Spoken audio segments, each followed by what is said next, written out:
Hello everyone, welcome to Wellness PharmD Consulting. This week we're focusing on endometriosis, our friends and patients, some of their journeys and stories. You'll see posts, videos, maybe a couple interviews. And so please tune in and stick with us because it's going to be great. I have my friend Jess here. She is also a patient. I've been with Jess and known her for 8 years, I think. And the first day I met Jess, I asked her what was hurting her. Why was she in pain? And I think it took her off guard, and I don't remember the actual, I didn't remember it. She reminded me of it later. And the reason for me just asking that random question is because I think people should be paid attention to, and we should be in tune with our fellows, like our coworkers. And it turns out Jess has one heck of a journey here, so we're going to let her tell the story. But 1 in 10 women are actually affected by endometriosis, and many of them have similar stories of consistent trauma, medical trauma, maybe physical or sexual abuse trauma, but just the fact that they are struggling to get answers and struggling internally because they are in pain. So Jess, I'm going to let you start at the beginning. When did you find out about your endometriosis and how? So I had started my period when I was really young. Like, I was 5th grade, and it was not like a little like spotting either. It was a lot. And so from then until I got on birth control when I was a teenager, it was pretty rough. But then I got off of birth control after I got married, and we were going to try for a baby. And it was like the worst stomach pains ever, the worst constant like irregular periods, and I was in the ER again and again and again and again. Like every month in the ER? Once or twice a month sometimes, because I couldn't get that pain down. And every time I was told, well, you're drinking too much, which at the time I wasn't. You have kidney stones. Well, you're a girl, you have a period, it happens. You're a girl. Yeah. So no one took me. Completely dismissive. Very dismissive, very not paying attention.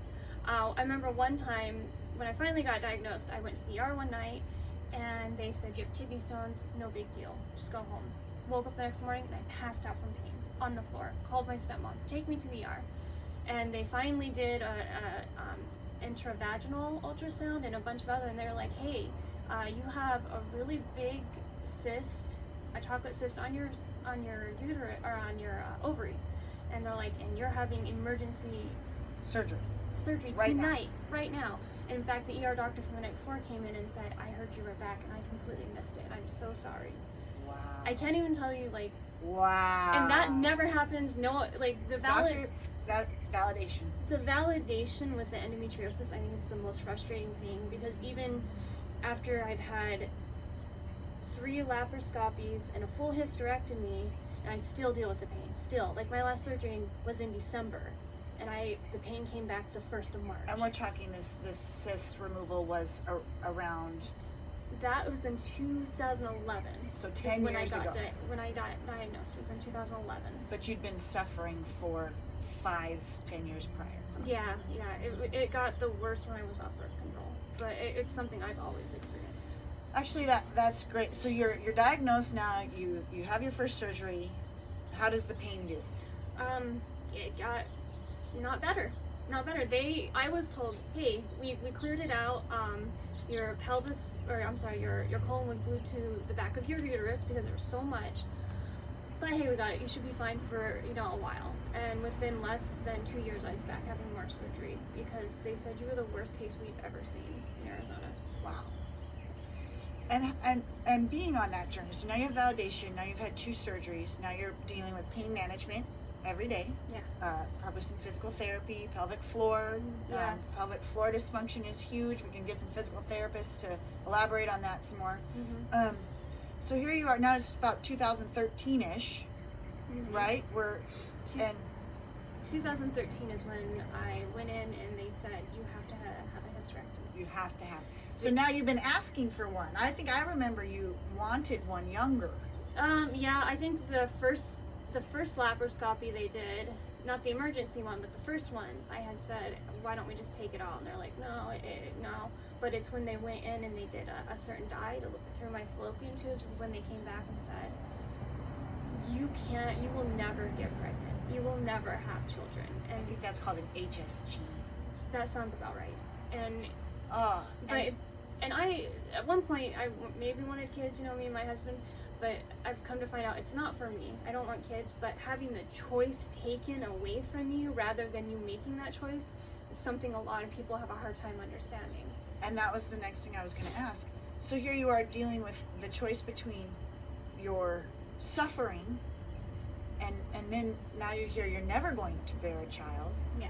And then that opens a whole nother set of traumas and pains. And, not everybody wants to adopt. No. Not everybody wants, I just can't. It hurts. It hurts. And what are the tools that are given to you? None, right? Nobody says, we're just taking this choice away from you. And then you are left to go find help. Yeah, and that's something I didn't do. And that's, if I could tell anybody anything, please, if you get this done, if you get any laparoscopy, any surgery, go to physical therapy, consult with someone about, what is my diet. I know, you've been really helpful in, hey, let's look at your diet, maybe you don't have as much wheat, and Stress. Stress is a big one. So it's really just pelvic floor therapy is going to be your best friend. I wish I would have done that in the first place. And also just regular therapy, because this is hard. I just barely last year started getting validated from doctors. Mayo Clinic has been great with validation, Okay. but I can't tell you how many times I've heard it's in your head. You're a woman, it's what you're supposed to go through. It's just a period. Well, you just gotta deal with this pain. It's the most mentally exhausting thing while you're also physically You're drained. physically leveled, right? You're Yeah. physically leveled, and now you're emotionally traumatized. Yeah. Completely. So you would say definitely get physical floor or pelvic floor therapy, physical Yes. therapy, counseling Yes. therapy. Have some people on your team that you believe you, Yes. right? Find the people, build a squad. Yeah, get your own health advocate, because you will be asked so many questions and the same ones over and over, and it gets so overwhelming. Going through it alone, I've done that. Don't do it. Don't do it. Don't do it. It's hard. Don't do it. But having a support system definitely makes a difference. So here we are. We had third surgery in December. I was super excited for you to have that because you were suffering, and I just hate it when people suffer, and especially my friends. I love you to death. I had the surgery in December. Super excited afterwards. Made some lifestyle changes. Made some big mental health changes. Mm-hmm. How are you now? Where are you now? March 1st, some pain had come back, and this is where I really regret not doing the pelvic floor therapy after the hysterectomy. After the hysterectomy. Oh, the hysterectomy back in 13. Back in 13. Because now it's just from all the trauma and the surgeries, my muscles are so tight that it's right back to that pain. But also, I'm going through the therapy and the mental steps now because it's all related. And also, I promise you, if you have endometriosis, you need to get your thyroid checked. Yes. I can't tell you how many women I have met that have thyroid issues, Hashimoto's. I had thyroid cancer. You had thyroid cancer. We did that in 2015. Arnold, he's not a tumor. He's not a tumor. Oh, we he named was him a tumor. Arnold. He was a tumor. He was a tumor. But I would rather go through thyroid cancer 5 times over than have to deal with endometriosis. And that's an excellent point. There's a link there between your hormones and your thyroid. And actually, when we have a decrease in estrogen or a decrease in progesterone, and typically in menopause, you will see a decrease in thyroid function. But also with endometriosis, your body's in constant fight or flight mode, and your cortisol is on high, and that blocks your thyroid function. And they're looking at more correlations between these two disease states. So again, endometriosis, full panels. I have a list of labs for you. Get them. Get them.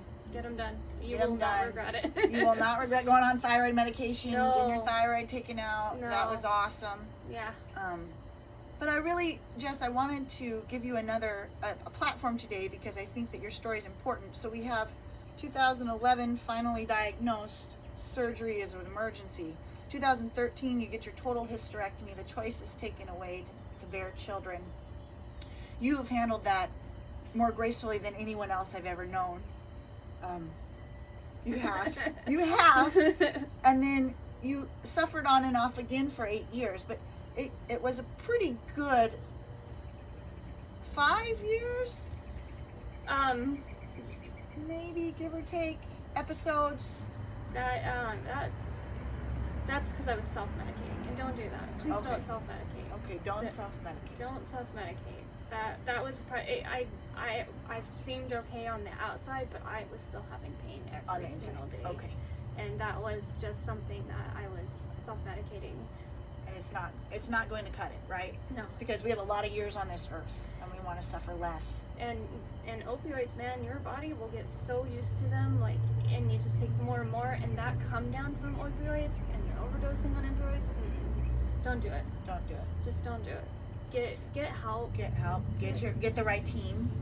Get someone that you trust, someone that, it was nice to have you there because I could ask medical questions and you were easy to like understand and stuff. So And drug questions. Yeah. Yeah. Anytime I'm like, paging Dr. Lindsay. Dr. Lindsay. Dr. Lindsay, at your service. I'm here for you. So going forward, what's our next steps? What are we going to do? Now it's, I'm working on the mental aspect of it. I have a lot of trauma I didn't deal with, and so now I am, and that's helping a lot. Your mental and your physical health are definitely correlated. We're waiting, I'm gonna do the pelvic floor therapy. I did it briefly last year, but unfortunately my muscles and stuff were so tight, and I had so much scar tissue, she couldn't work on me. Right, and they removed the scar tissue in December. They said there was a ton. Yeah, and again, my colon was to the back of my pelvis. Can you imagine your colon adhered to your pelvis? Yeah. She's gone through it 3 times. Yeah, that was the 3rd time, and it probably won't be the last. and that's also scary, right? Yes. And you hold that and you fear that. You know, what is my body doing on the inside? It's the fear of helplessness is an emotion I've never been able to deal with, and I have the most helpless condition ever. Correct. And so that's just been a total like, whew, can't do that. We just take it one day at a time.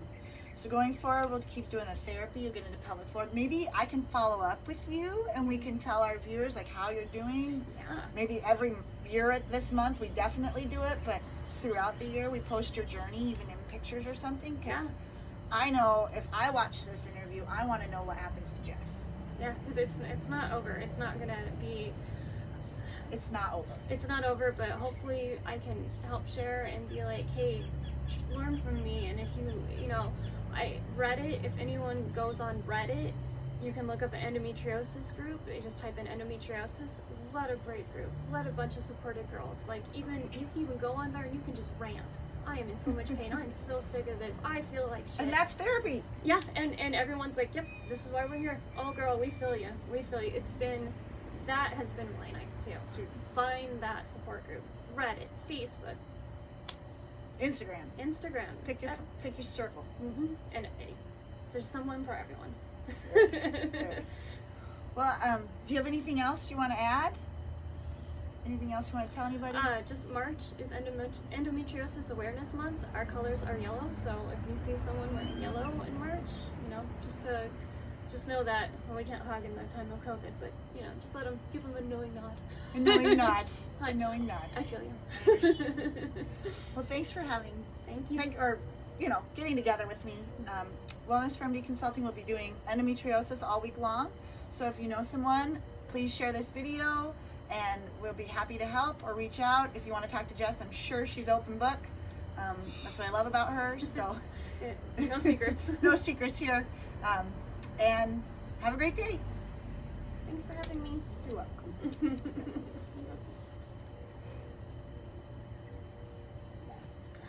What did I tell you? One shot.